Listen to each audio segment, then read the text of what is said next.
Kondisi politik dan hukum cenderung berubah. Perubahan tersebut disebabkan oleh tiga hal, yaitu dinamika kehidupan berbangsa dan bernegara yang begitu cepat bergerak. Kedua, kebutuhan masyarakat yang menghendaki hukum harus menyesuaikan diri dari keinginan politik atau penguasa.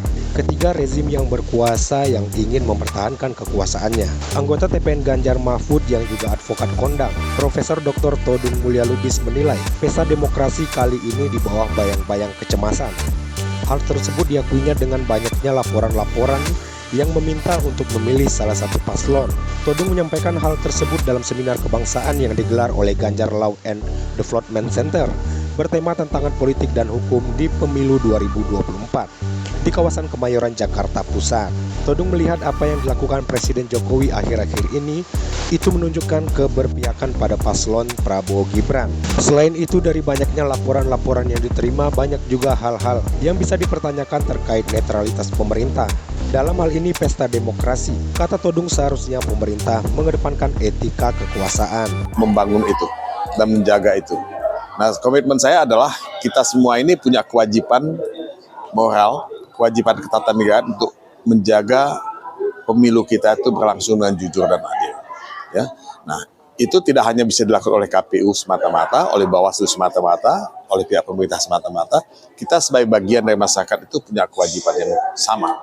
Ya. Nah, kalau kita tidak melakukan itu, ya bukan mustahil pemilu itu akan berlangsung penuh dengan kecurangan. Nah, itu yang kita tidak mau. Ya.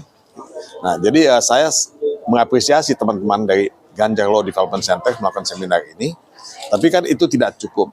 Seminar ini harus diikuti dengan langkah-langkah lebih konkret. Yang saya katakan tadi, ya mencoba membangun ya satu pemantau pemilu yang aktif, yang bisa menjaga dan mengawal pemilu di TPS-TPS dan proses penghitungan setelah itu. Nah, itu yang menjadi tujuan saya sebenarnya. Ya, melihat kondisi pemilu dan kondisi politik dan hukum pada pemilu 2024 ini, apa yang menjadi catatan-catatan ini menurut Anda? Ya, banyak catatannya tadi saya sudah sebutkan ya, tapi artinya kita sebagai bangsa harus optimis ya. Harus optimis bisa mengawal pemilu ini, mengawal pilpres ini ya. Karena ini udah menjadi komitmen kita, menjadi kewajiban kita untuk membangun negara hukum yang demokratis ya. Apapun tantangannya, apapun masalahnya. Kalau tantangannya banyak ya, Anda bisa bicara mengenai politik uang, bicara mengenai netralitas pejabat yang dilanggar ya, bicara mengenai kriminalisasi, banyak masalahnya.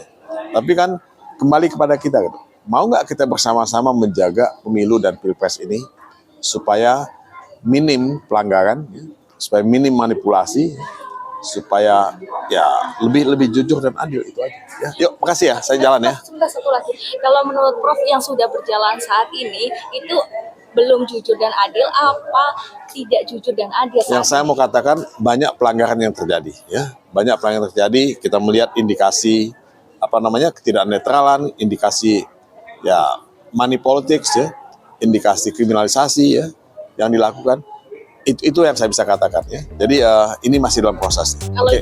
Sementara itu Profesor Ikrar Nusa Bakti melihat bahwa dukungan Presiden Jokowi terhadap pasangan Capres-Cawapres Prabowo Gibran sangat terlihat dengan jelas. Anda lihat tanya saya, udah jelas-jelas paslon nomor 2 lah. Kenapa? Karena bukan cuma bahwa itu adalah calon presiden yang didukung, tapi juga dia adalah orang yang diharapkan bisa membawa anaknya menjadi wakil presiden Republik Indonesia ya. Tapi saya harus berani mengatakan, berkali-kali juga saya mengatakan kepada media bahwa tunggu tanggal mainnya. Kalaupun pasangan nomor 2 ini menang, itu pasti akan timbul persoalan hebat ya dalam 3 bulan sampai 6 bulan pertama pemerintahan mereka ya. Karena biar bagaimanapun Prabowo adalah orang yang tadi saya katakan ya, hasrat untuk berkuasanya ya itu sudah sangat besar, dia udah tunggu lama, dan once dia become presiden ya udah pasti Jokowi itu akan disingkirkan lah sama Prabowo, karena biar bagaimanapun dia akan menjadi the real president, sementara Jokowi menjadi the former president ya.